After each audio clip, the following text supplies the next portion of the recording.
Takže ahoj lidi, zdraví vás Peca u prvního dílu takového pokusu o Let's Play z Minecraftu.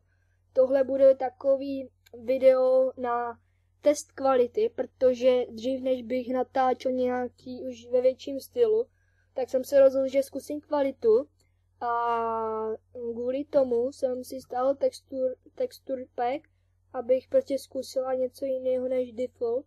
Takže jsem si stál LB Photorealist X16 8.0.0. Teď jsem si ho stáhl a víte, už se mi to změnilo. A já to teda zkusím, jestli to bude nějak moc zlagovat a uvidíme prostě.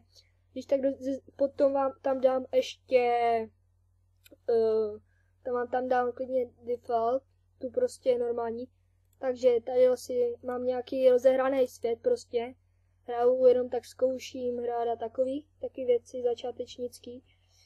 Takže, co bych k tomu řekl. Tadyhle mám takový skromný baráček. Tadyhle ve skále jsem si udělal. A tak. A tadyhle mám postel, tak já se vyspinkám. Tadyhle mám takový malý sklad.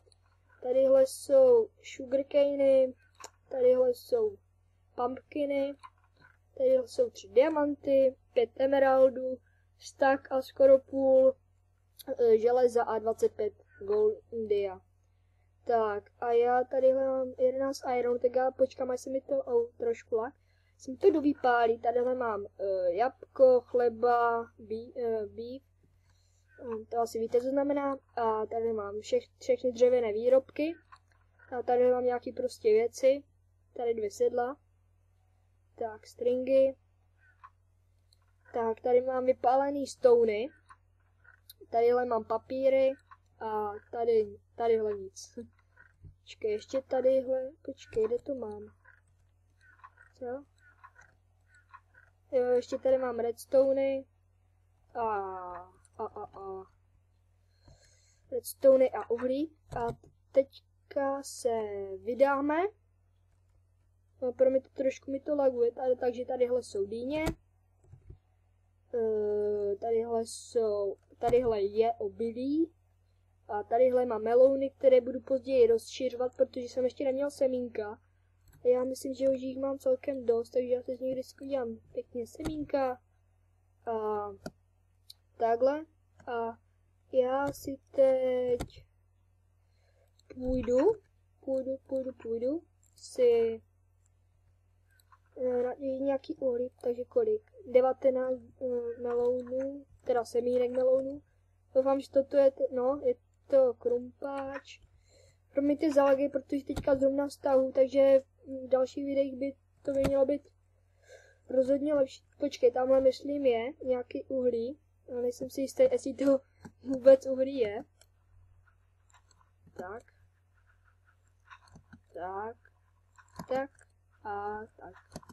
No, asi to bude uhlí. Tak. Jo, uhlí to je. Super. Asi natěžím, protože už mi došlo, protože jsem strašně moc. Ani moc ne, ale vypaloval jsem prostě ty stony a to, jak sami víte, hodně toho ubývá, protože na stack stonů, jako na vypálení, potřebujete 8 uhlí.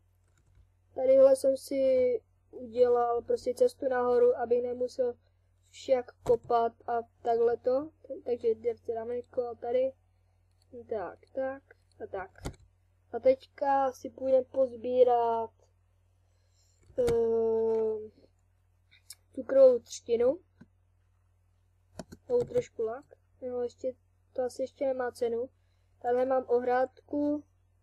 A teďka asi zkusíme normální default. Asi jo. No, uvidím. Ještě půjdu do baráčku. Tak. Ještě jsem sice neskoušel dřevo, ale to teďka asi, já se nemůžu trefit. Tak jo, já to teďka zkusím. Texture pack. A pojď. Tak, super.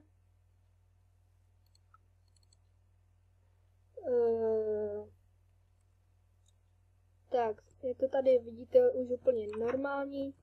Tak to má asi každé, jestli nemá nějaký textur, tady je cobblestone, diamant, to už jsem zmiňoval, tady taky, a tadyhle si dám koál neboli uhlí, tadyhle mám, jak vidíte, ten stone, a tadyhle, ne, kruciš, tadyhle jsem dovypálil iron, tak, tady, 51, tak, super. A já si teď vrhnu, proč mi to trošku laguje. No, sklidíme si to, no ještě chvilku počkáme, tu můžeme sklidit všechno naraz. A už asi tenhle díl ukončíme. Jinak, jestli se vám video líbilo, klikněte na tlačítko like, jestli ne, dejte dislike. A jestli chcete sledovat mý videa, tak vám dám pod video kanál, nebo ho můžete najít tadyhle nad videem. Tady vidíte, jak se na to dívu. Tak jo. A ještě vám dám pod video můj starý kanál, kde mám nějaký videa, bohužel ne z Minecraftu, ale mám tam třeba nějaký tutoriály, neboli anglicky to je tutoriál a česky to je takový návod, kde prostě ukazuju třeba jak se Cinemou, tam mám jedno video, potom několik videí se Sony Vegasem Pro 10 a ještě myslím kolem 16 videí z Counter-Strikeu a to je asi tak vše. Až tam nějaký takový kraviny z Age of Empires třeba. Tak jo, jestli se vám video líbilo, tak to už jsem vlastně říkal, no nic, ahoj.